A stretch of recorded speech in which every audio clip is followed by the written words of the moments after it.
रोज का वचन। रोज के वचन में आपका स्वागत है।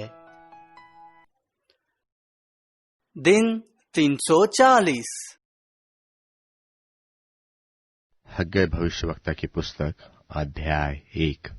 हग्गै भविष्यवक्ता की पुस्तक अध्याय 1। दारा राजा के दूसरे वर्ष के 6वें महीने के पहले दिन यहोवा का वचन हग्गै भविष्यवक्ता के द्वारा शालतिएल के पुत्र जरुब्बाबेल के पास, जो यहूदा का अधिपति था, और यहोसादाक के पुत्र यहोशू महायाजक के पास पहुंचा कि सेनाओं का यहोवा यो कहता है कि ये लोग तो कहते हैं कि यहोवा का भवन बनाने का समय नहीं आया है।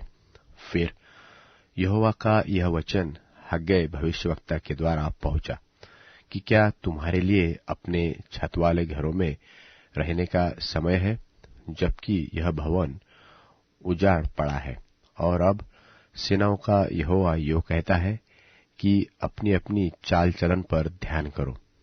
तुमने बहुत बोया परंतु थोड़ा काटा, तुम खाते हो परंतु पेट नहीं भरता, तुम पीते हो परंतु प्यास नहीं बुझती, तुम कपड़े पहनते हो परंतु गर्माते नहीं, और जो मजदूरी कमाता है वह अपनी मजदूरी की कमाई को छेद वाली थैली में रखता है।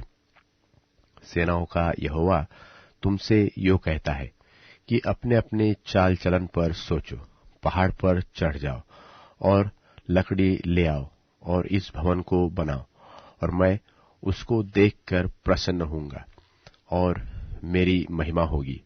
यहोवा का यही वचन है। तुमने बहुत उपज की आशा रखी, परंतु देखो थोड़ी ही है। फिर जब तुम उसे घर ले आए तब मैंने उसको उड़ा दिया। और सेनाओं के यहोवा की यह वाणी है कि ऐसा क्यों हुआ? क्या यह नहीं कि मेरा भवन तो उजाड़ पड़ा है और तुमने से प्रत्येक अपने अपने घर को दौड़ा चला जाता है? इस कारण आकाश से ओस गिराना और पृथ्वी में अन्न उपजाना दोनों बंद है, और मेरी आज्ञा से पृथ्वी पर अकाल पड़ा।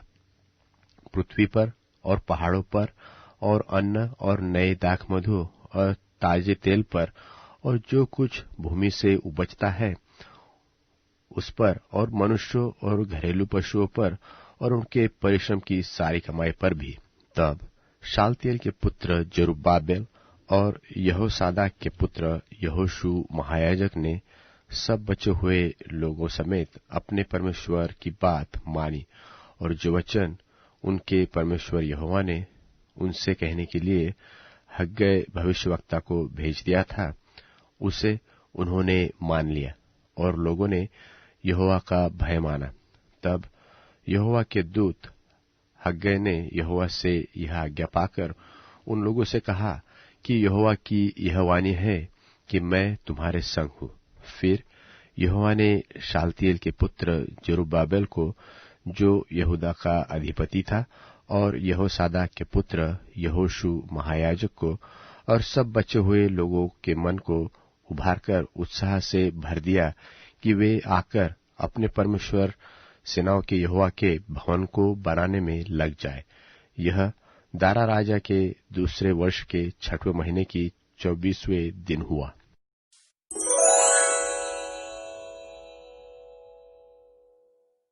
हग्गै भविष्यवक्ता की पुस्तक अध्याय 2। हग्गै भविष्यवक्ता की पुस्तक अध्याय 2।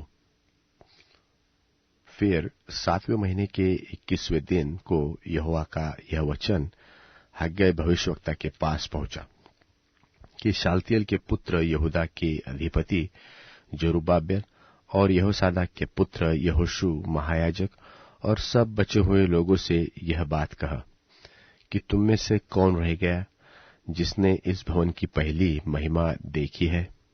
अब तुम इसकी कैसी दशा देखते हो? क्या यह सच नहीं कि यह तुम्हारी दृष्टि में उसकी अपेक्षा कुछ भी अच्छा नहीं है? तो भी अब यहोवा की यह वाणी है कि हे जरुब्बाबेल हियाव बांध, और हे यहोसादाक के पुत्र यहोशू महायाजक हियाव बांध। और यहोवा की यह भी वाणी है कि हे देश के सब लोगों, हियाव बांध कर काम करो, क्योंकि मैं तुम्हारे संग हूँ। सेनाओं के यहोवा की यही वाणी है। तुम्हारे साथ मिस्र से निकलने के समय जो वाचा मैंने बांधी थी, उसी वाचा के अनुसार मेरा आत्मा तुम्हारे बीच में बना है। इसलिए तुम मत डरो, क्योंकि सेनाओं का यहोवा यो कहता है कि अब थोड़ी ही देर बाकी है कि मैं आकाश, पृथ्वी और समुद्र और स्थल सबको कंपित करूंगा, और मैं सारी जातियों को कपकपाऊंगा, और सारी जातियों की मन भावनी वस्तुएं आएगी, और मैं इस भवन को अपनी महिमा के तेज से भर दूंगा। सेनाओं के यहोवा का यही वचन है। चांदी तो मेरी है और सोना भी मेरा ही है। सेनाओं के यहोवा की यही वाणी है। इस भवन की पिछली महिमा इसकी पहली महिमा से बड़ी होगी। सेनाओं के यहोवा का यही वचन है, और इस स्थान में मैं शांति दूंगा। सेनाओं के यहोवा की यही वाणी है। दारा के दूसरे वर्ष के 9वें महीने के 24वें दिन को यहोवा का यह वचन हग्गै भविष्यवक्ता के पास पहुंचा कि सेनाओं का यहोवा यो कहता है कि याजकों से इस बात की व्यवस्था पूछ कि यदि कोई अपने वस्त्र के आंचल में पवित्र मांस बांधकर उसी आंचल से रोटी व पकाए हुए भोजन व दाखमधु व तेल व किसी प्रकार के भोजन को छुए, तो क्या वह भोजन पवित्र ठहरेगा? याजकों ने उत्तर दिया कि नहीं। फिर हग्गै ने पूछा कि यदि कोई जन मनुष्य की लोथ के कारण अशुद्ध होकर ऐसे किसी वस्तु को छुए, तो क्या वह अशुद्ध ठहरेगी? याजकों ने उत्तर दिया कि हाँ, अशुद्ध ठहरेगी। फिर हग्गै ने कहा, यहोवा की यही वाणी है कि मेरी दृष्टि में यह प्रजा और यह जाति वैसी ही है, और इनके सब काम भी वैसे ही है, और जो कुछ वे वहां चढ़ाते हैं वह भी अशुद्ध है। अब सोच विचार करो कि आज से पहले, अर्थात जब यहोवा के मंदिर में पत्थर पर पत्थर रखा ही नहीं गया था, उन दिनों में जब कोई अन्न के 20 नपुओं की आशा से आता तब 10 ही पाता था, और जब कोई दाखरस के कुंड के पास इस आशा से जाता कि 50 बर्तन भर निकाले, तब 20 ही निकलते थे। मैंने तुम्हारी सारी खेती को लूह और गेरुई और ओलों से मारा, तो भी तुम मेरी ओर न फिरे। यहोवा की यही वाणी है। और अब सोच विचार करो कि आज से पहले, अर्थात जिस दिन यहोवा के मंदिर की नींव डाली गई, उस दिन से लेकर 9वें महीने की इसी 24वें दिन तक क्या दशा थी? इसका सोच विचार तो करो। क्या अब तक बीज खत्ते में है? अब तक तो दाखलता और अंजीर और अनार और जलपाई के वृक्ष नहीं फले, परंतु आज के दिन से मैं तुमको आशीष दूंगा। फिर उसी महीने के 24वें दिन को दूसरी बार यहोवा का यह वचन हग्गै के पास पहुंचा कि यहूदा के अधिपति जरुब्बाबेल से यो कह कि मैं आकाश और पृथ्वी दोनों को कपाऊंगा, और मैं उस राज्य की गद्दी को उलट दूंगा, और अन्य जातियों के राज्य का बल तोड़ूंगा, और रथों को चढ़वइयों समेत उलट दूंगा, और घोड़ों समेत सवार एक दूसरे की तलवार से गिरेंगे।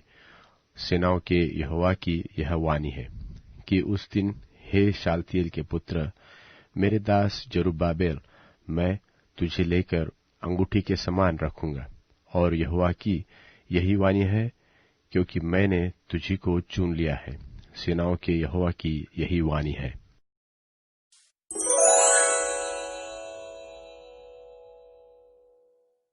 दूसरा यूहन्ना प्रेरित द्वारा लिखा गया दूसरा पत्र। मुझ प्राचीन की तरफ से चुनी हुई महिला और उसके बच्चों के नाम, जिनसे मैं दिल से प्रेम करता हूं, सिर्फ मैं ही नहीं लेकिन वह भी जिन्होंने सच्चाई को पहचान लिया है, उस सच्चाई के कारण जो हम में वास करती है और हमेशा हमारे साथ रहेगी। उसी की खातिर पिता परमेश्वर के पुत्र प्रभु यीशु मसीह की कृपा, करुणा, शांति, सत्य और प्रेम में सदैव तुम्हारे साथ रहेंगे। मुझे इस बात की खुशी है कि मैंने तुम्हारे कुछ बच्चों को उस आज्ञा के अनुसार जो हमें पिता परमेश्वर से मिली थी सच्चाई पर चलते पाया। अब है महिला, मैं तुमसे विनती करते हुए कोई नई आज्ञा नहीं, केवल वही जो शुरुआत से हमारे पास है लिखता हूं, और वह यह है कि हम एक दूसरे से प्रेम रखें। प्रेम यह है कि हम यीशु की आज्ञाओं के अनुसार जिएं। ये वही आज्ञा है जिसे तुमने शुरू से सुना है और जिस पर तुम्हें चलना चाहिए, क्योंकि दुनिया में बहुत से गुमराह करने वाले उठ खड़े हुए हैं। वे यह नहीं कबूल करते हैं कि यीशु देह में इस धरती पर आए थे।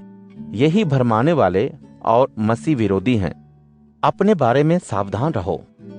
ऐसा न हो कि जो मेहनत हमने की है उसे तुम गंवा दो, लेकिन यह कि पूरा प्रतिफल पाओ। जो कोई मसीह की सिखाई बातों से दूर भटक जाता है और उसमें बना नहीं रहता, उसके पास परमेश्वर नहीं है। लेकिन जो मसीह की सिखाई बातों में बना रहता है, उसके पास पिता और पुत्र दोनों ही हैं। अगर तुम्हारे घर आने वाला इंसान यही शिक्षा ना दे, तो ना अपने घर में उसका स्वागत करो और ना नमस्कार, क्योंकि जो ऐसे मनुष्य की अवभगत करता है वह उसके बुरे कामों में हाथ बटाता है। मैं तुम्हें और बहुत कुछ सिखाना चाहता हूं, लेकिन कागज पर स्याही से नहीं लिखना चाहता हूं। मेरी ऐसी उम्मीद है कि मैं आमने सामने बात करूं, ताकि तुम्हारी खुशी पूरी हो जाए। तुम्हारी चुनी हुई बहन के बच्चे तुम्हें सलाम कहते हैं।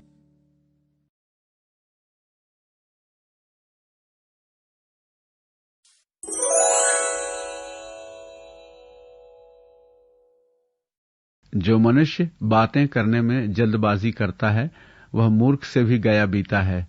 उसका भविष्य अंधकारमय है। यदि मालिक गुलाम को बचपन से ही लाड़ प्यार से पालता है, तो गुलाम बड़ा होने पर उसकी धन संपत्ति का उत्तराधिकारी बन बैठता है। जो मनुष्य क्रुद्ध स्वभाव का है, वह लड़ाई झगड़ा उत्पन्न करता है। जो क्रोध के वश में है, वह अपराध पर अपराध करता है। जो मनुष्य घमंड से भरा है, उसको नीचा देखना पड़ता है, किंतु विनम्र मनुष्य सम्मान का पात्र बनता है। चोर का साथी अपने प्राण का बैरी होता है। अदालत में शपथ खाने पर भी वह सच्चाई को प्रकट नहीं करता। जो आदमी से डरता है, वह मानो अपने लिए जाल फैलाता है, किंतु प्रभु से डरने वाला मनुष्य सुरक्षित रहता है। न्याय के लिए अनेक लोग राजा का कृपा पात्र बनना चाहते हैं, परंतु केवल प्रभु से ही मनुष्य न्याय पाता है। जैसे अधार्मिक मनुष्य से धार्मिक मनुष्य घृणा करता है, वैसे ही निष्कपट व्यक्ति से दुर्जन घृणा करता है।